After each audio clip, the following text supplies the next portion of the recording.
Thank you, Susan. Now I realize why you invited me to the podium, to have me close and controlled on my remarks. It's a great pleasure to be back at these wonderful events and opportunities for dialogue on the changing course of Latin America, especially on this occasion with such a distinguished line of speakers and participants. So I look forward to a very engaging dialogue today. The changing political landscape in Mexico is always a suitable title to allow anyone like myself to talk about whatever he wants, so that's exactly what I'm going to do today. But in truth, there has been a dramatic institutional and political change in Mexico, not just in the past elections that took place in July of last year and the change of presidency with the new administration of Enrique Peña Nieto, but the overall institutional transformation that has taken place in the past 2 generations truly speak about a very, very different landscape than the one we were accustomed to just an era ago. I think it's particularly important now that Mexico has become again the darling of, one of the darlings of international investors, to give you a sense of how much of a breather this represents to Mexican investors and to the possibilities of consolidating an attractive investment regime, as well as enhancing our competitiveness, our global competitiveness, both vis-a-vis international trade, as well as our capacity to attract much needed productive investment. Just 4 years ago, Mexico seemed to be living the equivalent of a perfect storm. We had the outbreak of the financial crisis, the outcome that this represented to Mexico, where what then Finance Minister Agustin Carstens characterized as just a simple cold turned out to be just a fulminating pneumonia with a minus 7% growth in 2009. This was also the year where the image of Mexico as an overall failed state began to take a great hold in the global image of the country.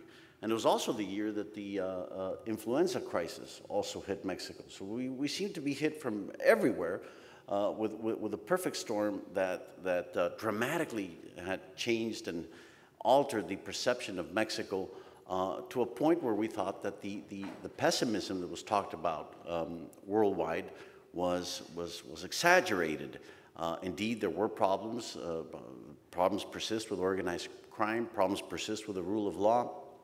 But it was not a country that was on the verge of a failed state, and it was certainly an economy that had far more potential than it was being recognized in international markets.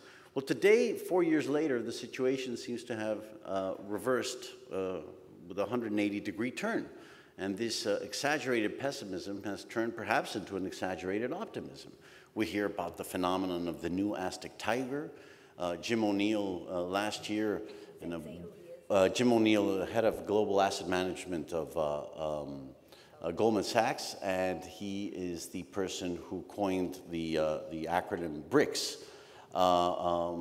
He gave a wonderful presentation in London last year and signaled that Mexico was poised to become one of the next important emerging markets, along with others, in the perspectives that had perspectives for high sustained growth in the future. And since then, everybody seems to be jumping on the bandwagon.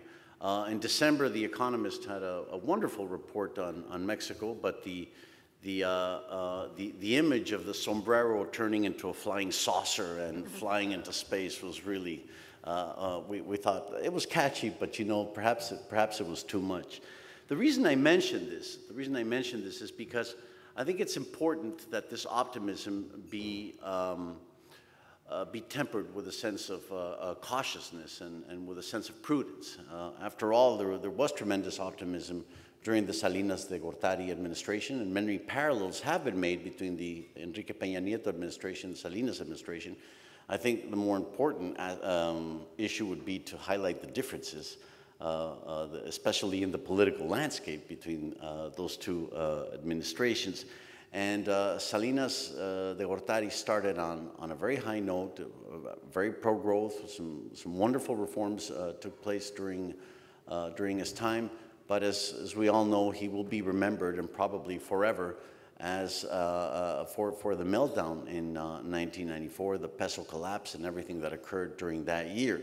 So there are external shocks that will occur. Some will be positive, some will be negative. And the most important thing for an economy like Mexico's, on the heels of becoming an important emerging market player, if Jim O'Neill and others are correct, is to have a flexible and adaptable economy. In other words, rules of the game that, or rather, an economic structure that is able to quickly adapt itself to changing circumstances, capture the good moments, but also have the capacity to protect itself from the bad moments. And we hope that this new optimism does not later turn into a source of betrayed expectations if performance does not live up to the hype that today is being considered or is being articulated in the press and among global leaders. Interestingly enough, just a few days ago, the first public opinion poll on the approval of Enrique Peña Nieto came out. And as many commentators have stressed, the results are actually a phenomenon that needs to be studied and analyzed carefully, because on the one hand, internal public support for Peña Nieto is just over 50%. Now, you might think that that's a very good number, but this is well below what Felipe Calderón registered and what Vicente Fox registered in their first months. And I think even Ernesto Zedillo, and you remember the first year of Ernesto Zedillo, this was right after the peso crisis. It was a dramatically challenging moment for Mexico at that time. And yet, support from opinion makers and from business leaders in Mexico is over 75% for the Peña Nieto administration. So there's obviously a gap there, and we're not capturing something, and that certainly needs to be analyzed. I would say overall that there are grounds for cautious optimism for many reasons. One of them, which I've highlighted before in the opportunities that I've had to present here with the center, is that Mexico is beginning to benefit from an era of sustained macroeconomic stability. And that sounds like a very academic thing to say, or that sounds like a very policy vocabulary, couched in policy vocabulary, but in real business life, and especially for the real economy, this translates into an opportunity where risk has been substantially, the element of business risk and investment risk in Mexico has substantially and dramatically changed along with this political landscape. Why? Because after more than a decade of monetary stability and certainly of relative fiscal prudence, there are problems that we have on the fiscal front. There are unfunded liabilities, challenges that exist in all countries.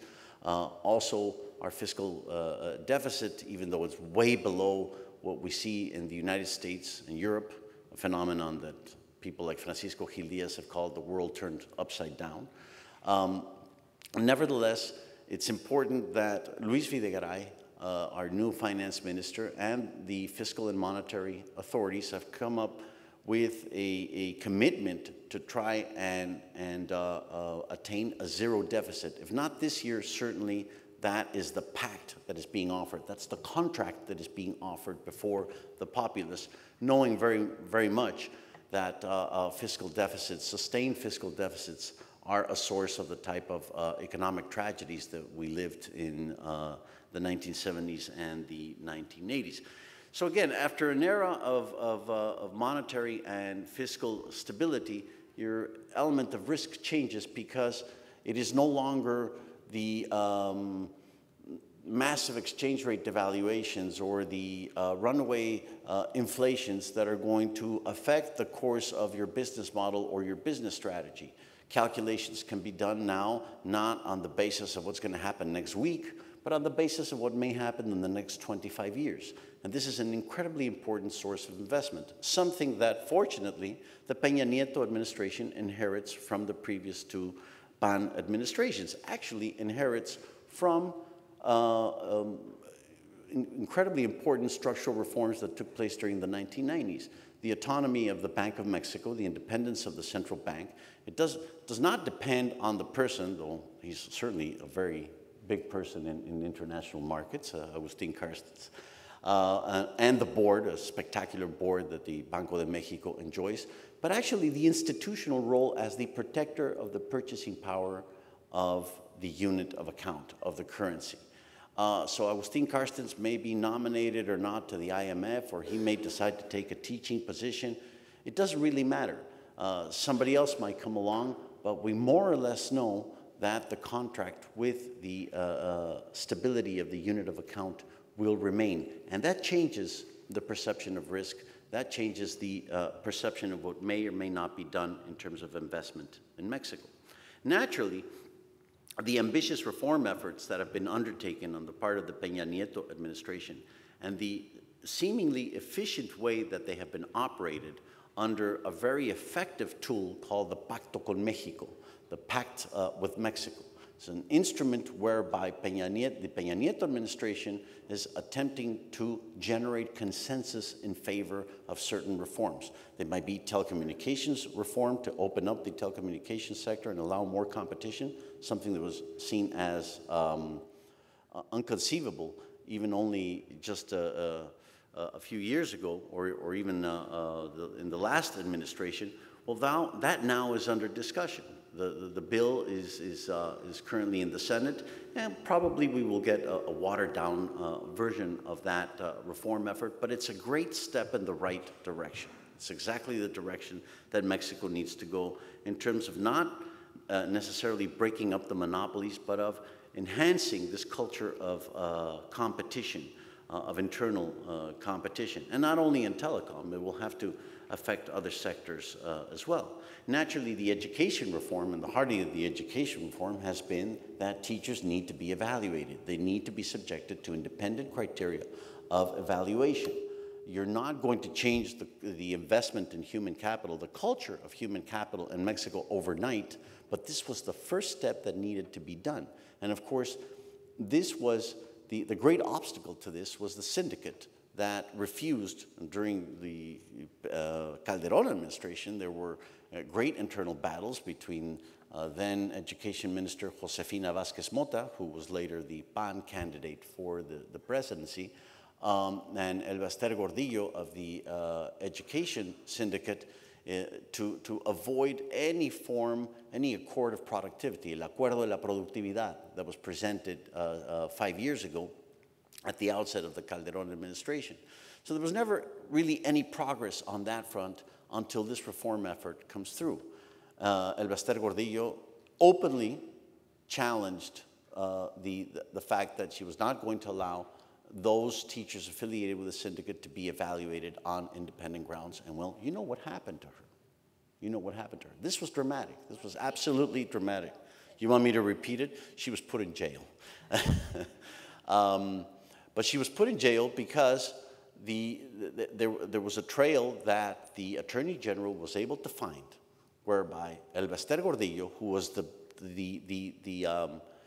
perfect example of the impunity that the impunity and corruption, was a symbol of the impunity and corruption that Mexico had been suffering during these past decades, and especially the abuse of syndical powers in order to use the coffers of the syndicate to personally enrich themselves. Other syndicate leaders have done so, but she did it way beyond any expectation. She was a symbol that she was above the law, and she actually bragged about the fact that she was above the law and she was untouchable. And a trail was found whereby, through offshore companies and structures and creative strategies, basically monies of the teachers affiliated with the syndicate were being used to pay Neiman Marcus accounts in the order of $3 million. $3 million. And this is what Jesus Murillo Caram announced on the day that she was put in jail. So this was a dramatic blow whereby the Peña Nieto administration has asserted its authority as it should, as the executive branch, as those that implement the general rules of the game. Within that authority, the message is very clear.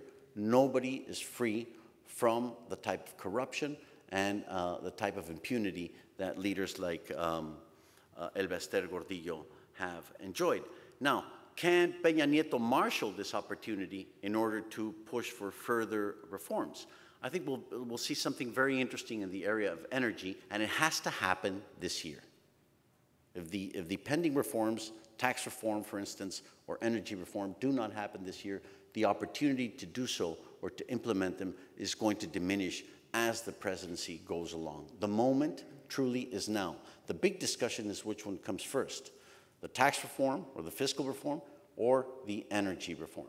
As far as the energy reform is concerned, we do know that the Peña Nieto administration wants the whole enchilada, so to speak. They want the opportunity to bring foreign investors, to do risk contracts, deep water drilling, and other commentators have noted that even though a wave of petroleum nationalism, primitive petroleum nationalism, still persists in Mexico, it's part of our DNA, or this generational DNA at least, if we're able at least to introduce reforms that allow far more flexibility for private investment in gas, then a long-term opportunity opens up because Mexico has important shale gas reserves. And the ability to be able to import the type of technologies that Susan and so many others have been talking about represents an incredibly good investment opportunity for Mexico, an ability to capitalize on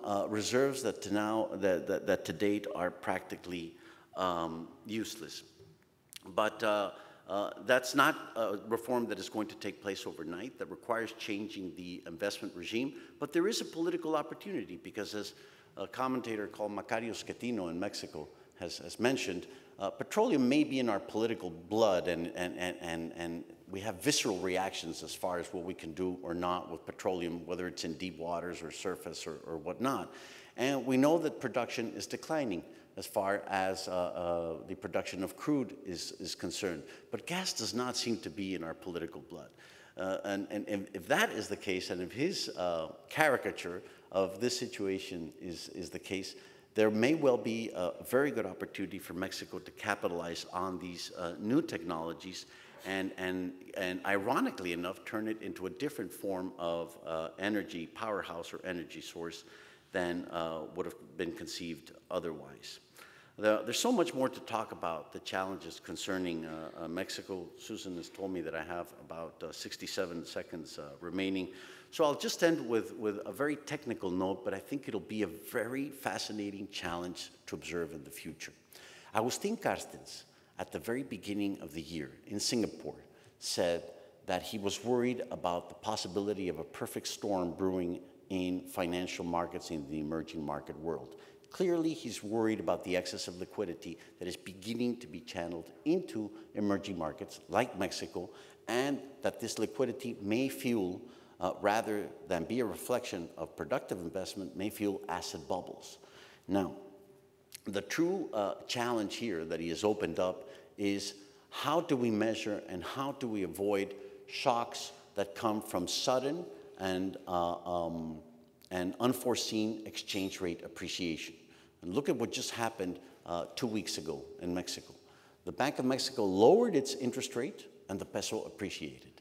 And this is all has us in a bit of a quandary of not knowing exactly where we're going to go or where the tendency of the peso-dollar exchange rate is going to be. Not because of a currency war, but if we do have a sudden inflow of investment, whether it be in energy or whether it be in short-term speculative investment, it's a challenge to avoid sudden moments of appreciation that change our perception of where the exchange rate and where relative prices are going. Isn't it incredible that now our problem is exchange rate appreciation instead of the eternal devaluations of yesteryear? Thank you.